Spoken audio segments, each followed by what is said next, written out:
ছেলেমেয়েরা গ্রাম থেকে এসে উঠে আসে নিজের চেষ্টায় নিজে কিছু করে। সো আমি তাদেরকে রেসপেক্ট করি। আর যাদের বাবার টাকা নিয়ে ফুটানি দেখায় আমার ওদেরকে পছন্দ না। এতটা ডিসঅনেস্টি নিজের কাজের সাথে এটা আসলে আমি দেখি নাই। ডেট নিয়েছে 15 থেকে 17 দিন, আমার শুট হয়েছে 6 দিন। কেন? মানুষের থেকে টাকা নিয়েও গান নেয়, আবার অন্যদের গান কেটে দেয়, আবার নতুন এমন একজনকে আর্টিস্ট না যেটা প্রডিউসার অ্যাকসেপ্ট করে না। প্রডিউসার আমাকে বলেছে 80 ক্রস করে গেছে। উনি 2.5 বছর ধরে সিনেমাটা এরকম বারবার ওনাদেরকে ভোগাইতে ভোগাইতে এটা মানে যতটা অ্যামাউন্ট ছিল তার থেকে ডাবল চলে গেছে। তারা কেউ কেন কোনোদিন এই 13-14 বছরে পড়লো কেউ একজনও কেন কমপ্লেন করে না? আর নতুন একটা ছেলে এসে সে এতটা ডিসঅনেস্ট, আমি আমার পার্সোনাল পয়েন্ট অফ ভিউ বলছি, বাকি সব কিছু ওনারা বলবে যে একটা কাজে কেউ টাকা কম থাকতে পারে বেশি থাকতে পারে, কিন্তু নিজের কাজের সঙ্গে এতটা ডিসঅনেস্ট মানুষ আমি এই 13 বছরের ক্যারিয়ারে দেখি নাই ফিল্মে।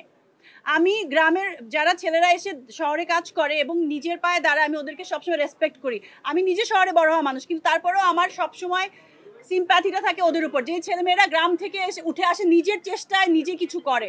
সো আমি তাদেরকে রেসপেক্ট করি। আর যাদের বাবার টাকা নিয়ে ফুটানি দেখায় আমার ওদেরকে পছন্দ না, ঠিক আছে? কারণ আমিও আমার নিজের চেষ্টায় এত দূর আসছি।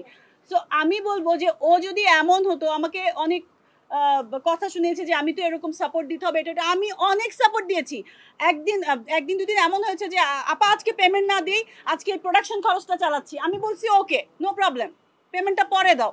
সেই ছেলে যদি এখন এসে বলে আমার ফ্রেন্ডের মতো চ্যানেলে বসে ববি বলে, এমনি আপা বলে, তো ওর কনফিউজিং এক তো ক্যারেক্টার।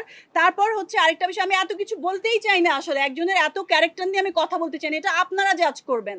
কিন্তু আমি এখন মানে বাধ্য হয়ে অলমোস্ট এটা বলছি যে এতটা ডিসঅনেস্টি নিজের কাজের সাথে এটা আসলে আমি দেখি নাই।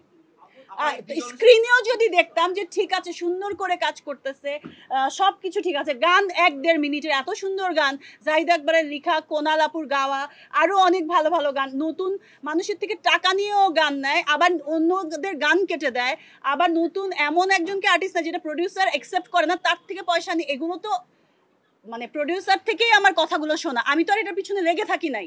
ছবিটা দেখে আমি হার্ট হয়েছি, এবং ডাবিংয়ের সময় আমাকে শুধু ডাবিংয়ের সিনগুলি দেখিয়েছে, যে পুরো ছবি দেখা যাবে না, পুরো ছবিটাও দেখায় নাই।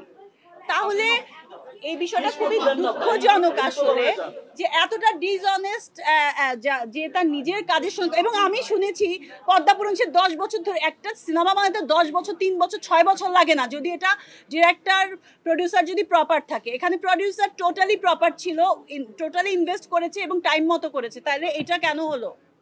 এবং আর্টিস্ট যাদের কিন্তু সবাই হেল্পফুল ছিল, সাপোর্টিভ ছিল।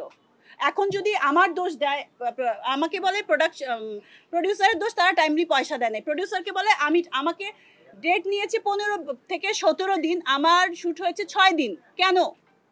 6 দিন আমার যতটুকু ফুটেজ, আরও ফুটেজ কেটেছে, সেটা 6 দিনের শ্যুট। তাহলে আমি কিভাবে টাইমলি না এসে এতগুলো শ্যুট করলাম, এটা বলেন আপনারা।